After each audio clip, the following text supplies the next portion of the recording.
say your name for the record? Faith Green. Okay. Good morning, Your Honor. I'm not happy. I'm not satisfied with the outcome. There's no punishment that fits the crime. Not even torture and death would be justice. Your justice will come when you burn in hell for all eternity for murdering 4 innocent children, all because you're insecure as a man. Plus the other 2 lives you took. You are a con artist, you are a monster, you are a devil in disguise. You are now forever exposed. I've thought over and over again what I would say, even though it doesn't even matter. First of all, I am not and did not and will not suffer like you intended for me to do.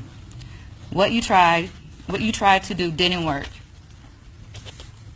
I am and was a damn great mother to all of my children. I was their mother and father. I'm the one who took out the time with each and every one of them. I taught them how to do things as well as people in my family and friends. I taught Chadney how to treat a woman with respect, how to fill out a job application, mock interviews, how to pay bills, encouraging him to give his all in his schooling, producing movies and his drawings. He was a great artist. He graduated from Specs Howard for digital media arts. He wanted to be a producer to make movies. I taught Kara to stay focused, aim high. I showed her how to drive, how a young lady is to carry herself in an orderly manner. Be all that you can be. Try out for everything that you're interested in doing. Pursuing higher education. We were filling out college applications. She wanted to be an OBGYN doctor. She was going to graduate this year from high school. I taught Coy to be open to new things like learning a new language, be confident in doing her schoolwork and in herself. She loved doing arts and crafts with me, letting her imagination run wild. She loved dressing up and putting on my high heels. She would make me laugh, looking at me over her glasses like a little old lady. She loved ballet, cheerleading, and planting flowers with me. My Kaylee had the greatest memory. She loved singing. She loved to carry her purse, which was always filled with hand sanitizer and lip gloss. She loved getting her nails painted and sometimes doing it herself. She also loved ballet and cheerleading. She loved balloons and playing outside. I taught them to be giving, loving, and respectful, to help others, to volunteer. They were not selfish children. Coy and Kaylee were learning about kids less fortunate than themselves. I took them with me to purchase items for Christmas and explained to them what we were doing to make them happy. I always encouraged them and told them that they can do anything they put their minds to do. Those are the lives that you took. You tried to separate them from each other. They are siblings who loved each other and spent time with one another. Trying to split them up didn't work. They are together more than ever. Chadney and Kara are still watching over their little sisters, Coy and Kaylee, forever. I carried each one of them in my womb for 9 months and raised them. Nothing or no one, sure as hell not you, can break me or break my bond with them. But while I stand up here trembling with fear, I put on my bravest face to be in the same room with the man who murdered all 4 of my children. 2 of them violently in front of me with the gun, Chadney and Kara. And he killed my other 2 babies, Coy and Kaylee, with a hose that ran from the tailpipe of his car to where they were innocently sleeping. As if that wasn't enough, let me tell you about some of the devastation that it has actually done to me and my family. My short-term memory is gone. Doctors tell me it's my brain protecting me from the memories of my children being shot in their heads right in front of me while I was gagged, duct-taped, and zip-tied. Every time I find strength to get out of bed, as soon as I walk, I'm in extreme pain, sharp pain, from where he shot me in my foot. They don't know if I'll ever walk again without pain. Think about that for a second. Never being able to walk without pain.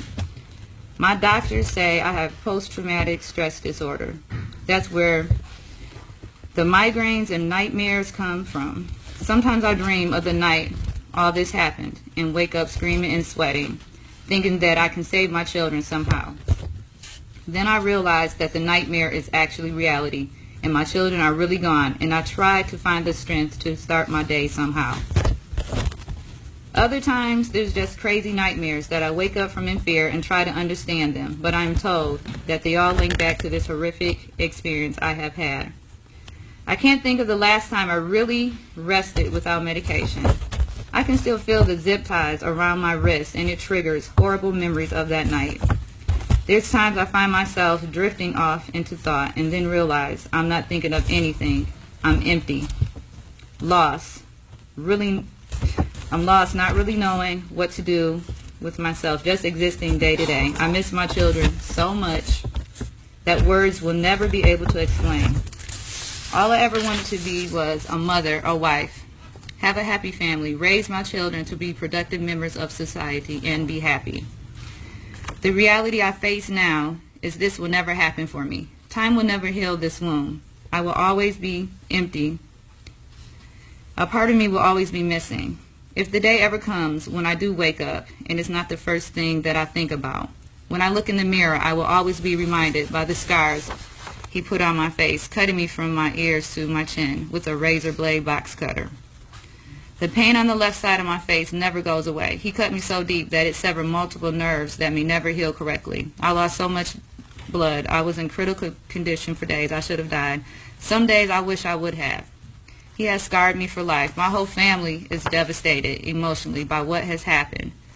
But it has extremely been hard on my parents.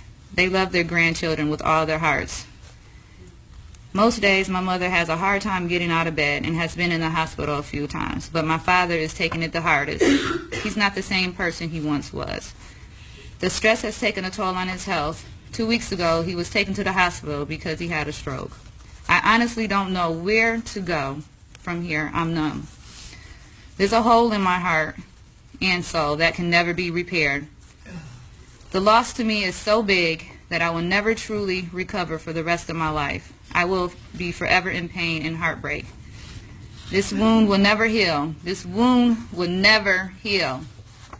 I would like to thank the court and you, Your Honor, for the time you have allowed me to speak. I would like to thank the prosecutor's office and staff and all the police officers who helped in this case.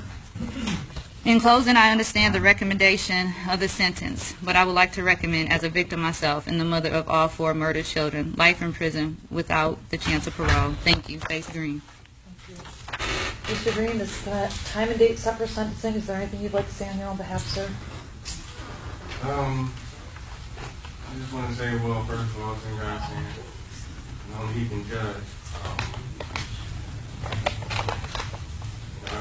I do regret, and I'm sorry for what has happened. All I've ever wanted was a God-fearing helpmate that would support me and be faithful no matter what. We were dedicated to the whole family. That put aside, I have to be humble, very humble, because God knows the heart, and He knows how regretful, how sorry I am. And even now, after all this, He still has a plan. And I'm not giving that up, giving up on that plan. Because God is God. And there's not one day that go by that I don't think of my girls. Not one day, often picturing them playing and talking to their Heavenly Father. And I pray that God be with Chadney and Carol. I feel bad for how this has deeply impacted everyone. And may God help them, help me, help us all. That's all I have to say. Okay. Mr. Green, of all the tragic cases this court has seen, the facts of this one are by far the worst.